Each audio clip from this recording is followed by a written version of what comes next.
사랑합니다. 축복합니다. 하나님께서 저와 여러분을 생명의 삶으로 인도하십니다. 시편 110편은 다윗을 통하여 예수님을 보게 하십니다. 다윗은 이스라엘 역사에서 존경받는 왕으로 메시아를 상징합니다. 다윗은 그리스도께서 죄인을 구속하시며 영원한 제사장이 되실 뿐 아니라 영원한 통치자가 되심을 증거합니다. 만왕의 왕으로 이 땅에 오실 예수 그리스도를 선포하고 장차 오실 예수님에 대한 놀라운 은혜의 말씀을 함께 나누길 원합니다. 오늘 생명의 삶 시편 110편 1절에서 7절 말씀입니다.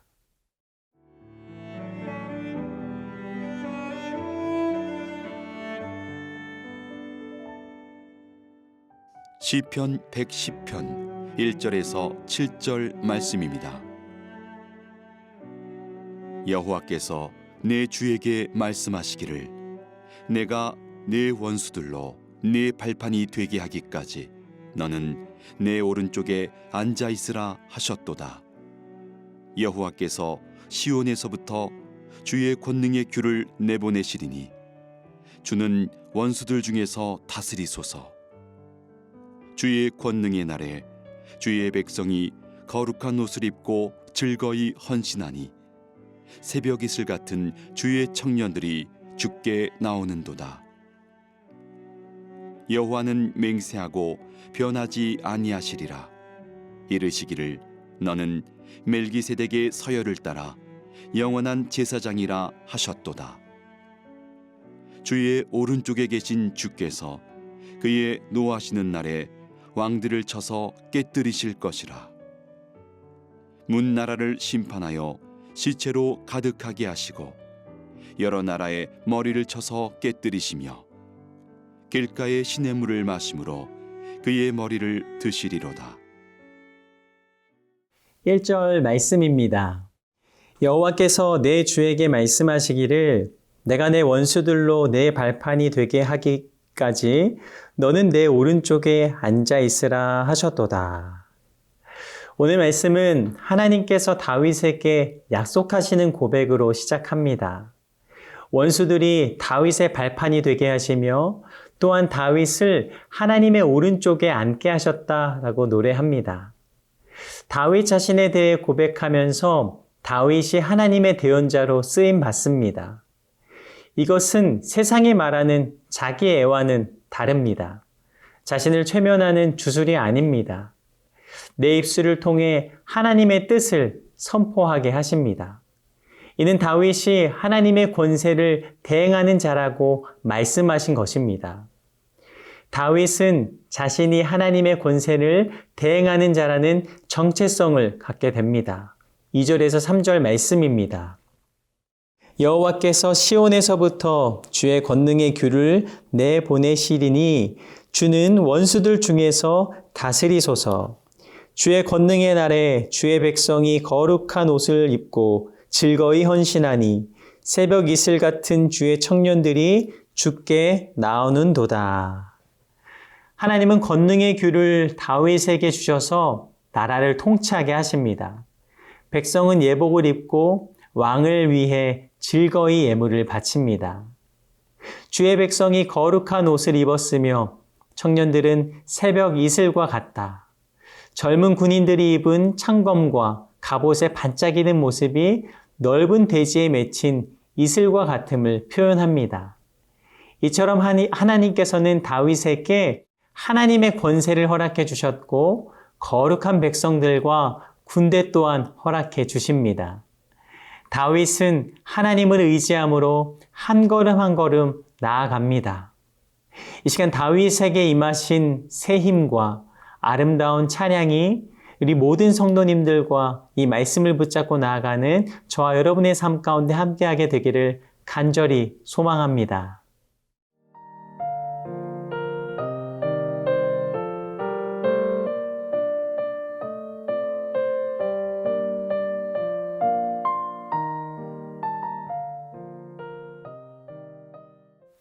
사절 말씀입니다.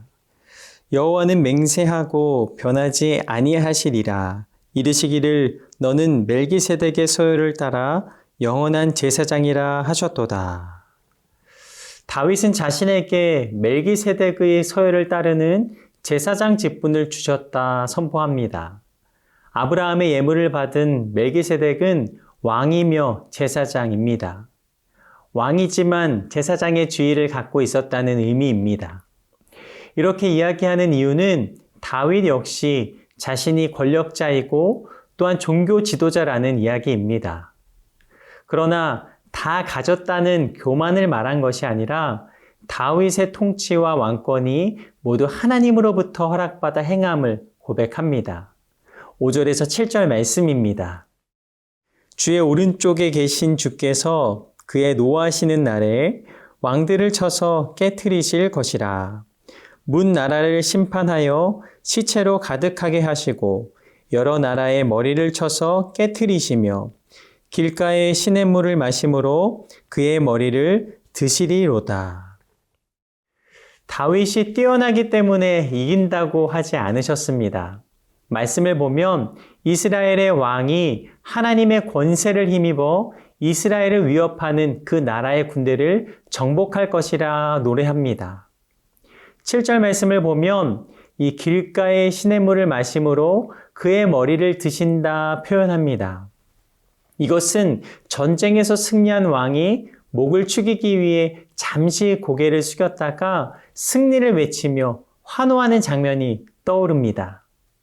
하나님은 다윗에게 이스라엘의 왕의 직분과 또 하나님 나라의 제사장직을 보이시면서 이 땅의 통치와 섭리하심이 모두 하나님의 손에 있음을 선포하게 하십니다. 그리고 결국 이것은 땅에서 끝나는 것이 아니라 영원한 하나님 나라의 은혜를 선포하게 하십니다. 우리가 이 땅에서 살아있는 동안에만 누리는 은혜라면 아마도 죽음의 순간까지 실망과 불안으로 우리는 살아갈 것입니다. 그러나 성도의 삶은 완전히 바뀌었습니다. 죽음의 권세도 이기게 하시며 죽음의 그늘도 없애주시는 분, 말씀을 이루신 분이 계십니다. 그분이 바로 예수 그리스도이십니다. 다윗을 통하여 하나님의 약속과 하나님의 통치와 하나님의 섭리를 드러내십니다. 그러나 하나님의 마지막 계획은 이 땅이 아닙니다. 하나님은 우리를 구원하셔서 영원한 하나님 나라의 백성임을 선포하십니다. 땅에 속한 사람은 땅의 일을 생각합니다. 그러나 하늘에 속한 사람은 하늘의 일을 실행합니다. 하늘의 일은 무엇일까요? 조금 더 쉽게 질문하면 영적인 일은 무엇일까요? 복잡하지 않습니다. 항상 우리 곁에 있는 것입니다. 예배와 말씀과 기도입니다. 뜨거운 심령으로 예배를 드리고 생명의 말씀을 듣고 기도를 드리는 삶을 살아가는 것입니다. 하나님의 자녀가 되는 권세는 예수님을 통하여 완성하셨습니다. 예수님의 십자가를 통해 우리에 대한 사랑을 확증하셨고 사망 권세를 이기시고 부활하시사 영원한 하나님 나라의 백성으로 인도해 주셨습니다. 예수님만이 참된 왕이심을 고백하며 이 놀라운 은혜를 찬양하며 나아갈 수 있는 저와 여러분의 삶이 되기를 간절히 소망합니다. 다윗과 같이 날마다 하나님을 기대하며 기도로 승리하는 저와 여러분의 삶이 되길 원합니다. 오늘도 마지막으로 찬송가를 한 장 나누기를 원합니다. 찬송가 면류관 벗어서입니다. 가사는 이렇게 됩니다.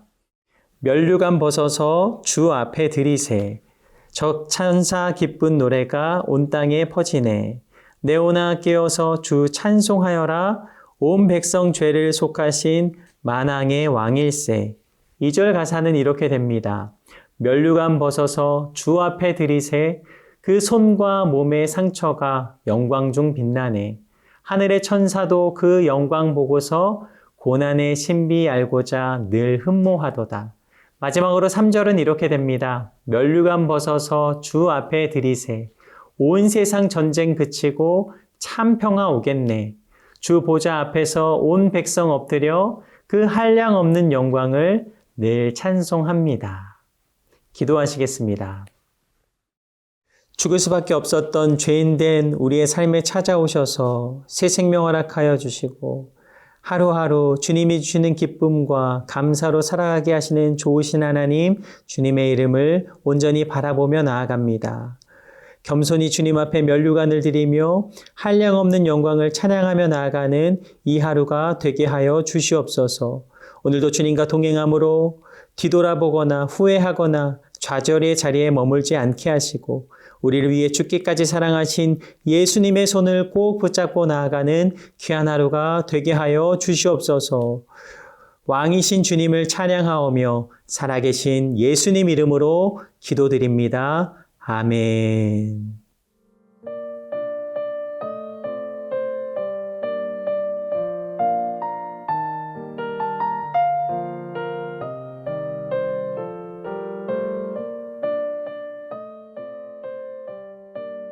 이 프로그램은 시청자 여러분의 소중한 후원으로 제작됩니다.